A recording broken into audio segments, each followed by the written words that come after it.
이 땅에 태어난 모든 사람의 공통적인 바람이 있다면 아마 그것은 행복일 것입니다. 그래서 사람들이 가장 좋아하는 말 중에 하나도 행복입니다. 사람들은 행복할 수만 있다면 뭐든지 아까워하지 않습니다. 하지만 정작 자신이 행복하다고 말하는 사람은 우리 주변에 만나보기 힘듭니다. 오히려 누군가를 탓하면서 나는 불행하다고, 불쌍하다고 스스로 연민에 빠지는 자들이 쉽게 만날 수 있습니다. 왜 그럴까요? 그것은 행복을 세상에서 찾으려 했기 때문입니다. 물론 세상에는 재미있고 행복한 일들이 차고 넘칩니다. 돈만 있으면 힐링을 주는 행복한 곳도 많습니다. 아니, 돈이 없다 할지라도 작고 소소하지만 확실하게 행복을 주는 소확행도 우리 주변에 얼마든지 있습니다. 하지만 문제는 그 행복이 지속적이며 영원하지 않다는 것입니다. 마치 양은 냄비처럼 행복했다가도 어떤 일을 만나면 금방 사그라져 버리는 것이 문제입니다. 행복은 그 어떤 경우에도 흔들리지 말아야 합니다.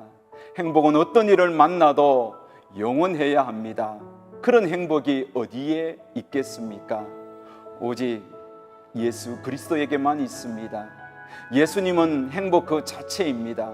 그래서 누구든지 예수님을 정말 제대로 믿는 자는 행복한 자들입니다. 예수님이 주신 행복은 가장 고통스럽고 힘들 때 그 가치를 증명하죠. 저는 그 가치를 수없이 경험했습니다.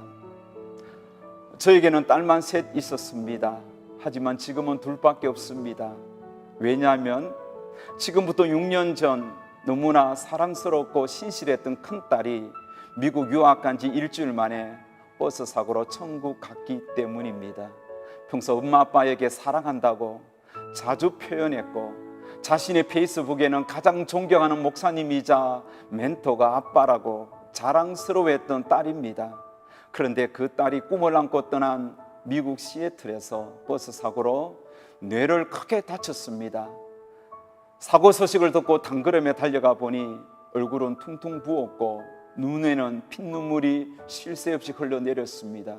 의사는 뇌사로 판정했습니다. 미국 워싱턴 주 법에 의하면 뇌사로 판명 나면 24시간 안에 인공호흡기를 떼도록 되어 있었습니다. 우리 부부는 딸과의 이별을 준비하면서 딸의 건강한 장기를 기정하기로 서약했습니다. 다음 날 새벽 딸과 마지막 인사를 나눈 후 딸은 장기 기정을 위해 수술실로 들어갔고 우리는 호텔로 돌아와 깊은 슬픔에 잠겨 울고 있었습니다. 바로 그때에 아내와 저는 너무나 선명하게 웃고 있는 행복한 딸의 모습을 환상 중에 보았습니다. 아내는 딸이 꽃밭에서 깔깔 웃으며 뛰어다니는 모습을, 저는 환하게 웃으면서 나를 바라보는 모습을 보았습니다. 가장 힘들 때 천국에서 해같이 빛나며 행복해하는 딸의 모습을 보았습니다.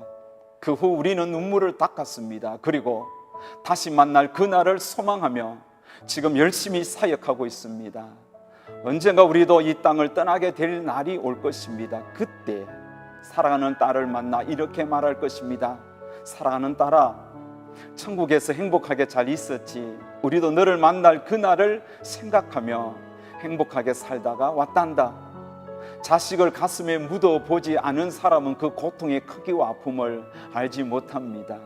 하지만 하늘 아버지께서는 아들 예수가 십자가에서 죽어가는 모습을 보셨고 그 아들의 죽음을 가슴에 묻어봤기 때문에 우리 부부를 위로해 주셨고 다시 일어날 수 있도록 힘을 주셨습니다. 저희들은 예수님 때문에 오늘도 웃으면서 행복하게 살아가고 있습니다.